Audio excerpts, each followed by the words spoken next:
Wherever you are at, growth is possible, change is possible. We only have to look at neuroplasticity, we only have to look at the body of research by Carol Dweck, with a growth mindset, to know that we change.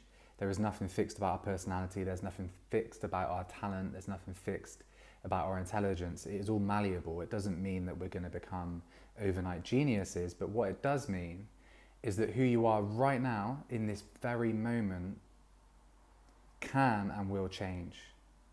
In psychology, there is a fallacy known as the end of history illusion, and that is the way in which we drastically underestimate the growth that is possible in our future, whilst being able to highlight how much we've changed.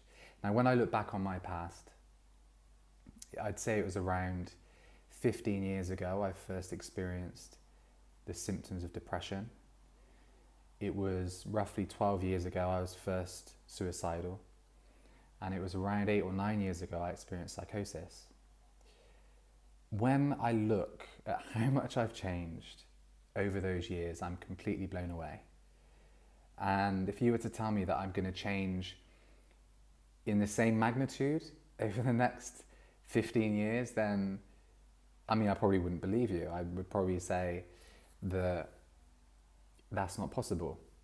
Even though I know it's a fallacy, even though I know that when you have the right tools, when you have the right approach, when you don't view yourself as stuck, as limited, when you don't view the entirety of your being as depression, as anxiety, as psychosis, when you see it as a part of you that is being experienced, and when you begin to grow and build momentum, that doesn't stop.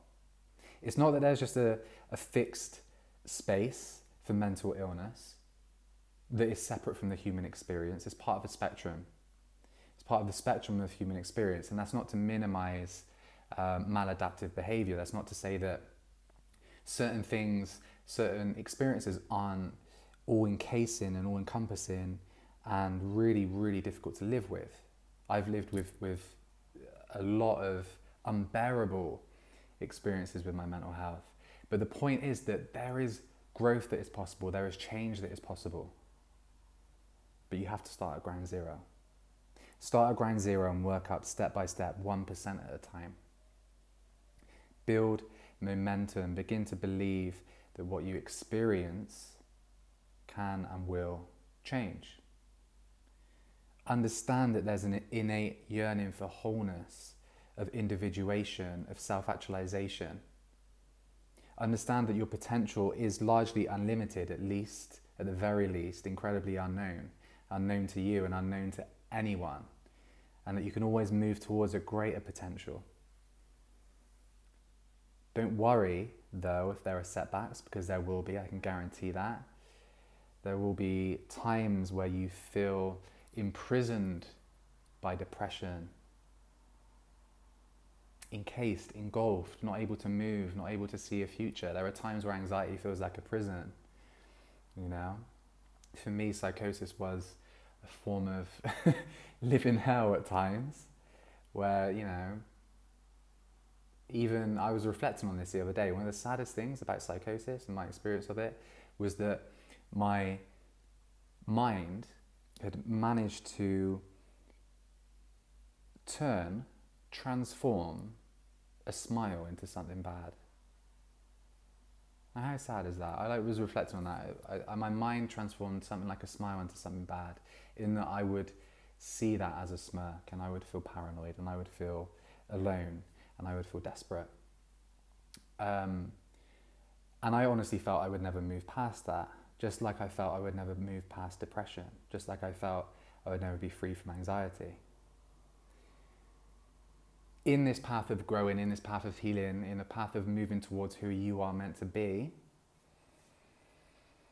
there does come the need and the necessity to embrace difficult emotions, to feel them, to truly feel them. And this is something that I've learned. I've learned to not only understand my mind and the way that my mind contributes to my own suffering, in a form, very early on, of cognitive behavioral therapy, of stoic approach, of just challenging thoughts as they arise and not taking them as truth. That was a real starting point for me. But then it became about the embodiment of feelings that I was not allowing myself to feel, and how we can increase the capacity of feeling emotion and letting it move through. I've written before about this metaphor of petrichor, and how that sweet scent that follows a storm is mirrored in the human experience. That when we have a big outpouring of emotion, when we feel grief that we've not allowed ourselves to feel, when we feel anger that we've not allowed ourselves to feel, then when the clouds go, there is that sweet scent. There's a sense of lightness, like something's moved through us, something's transformed, something's been alchemized. Now I want you to know, and I want you to understand, and I want you to really feel and really trust that this kind of alchemy is possible. This transmutation of how you're feeling is possible.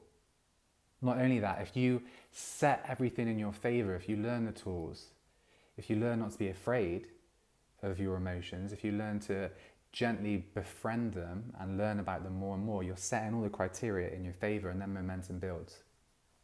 And once momentum builds, there's no glass ceiling. It will continue. It will continue past what you believe is normal.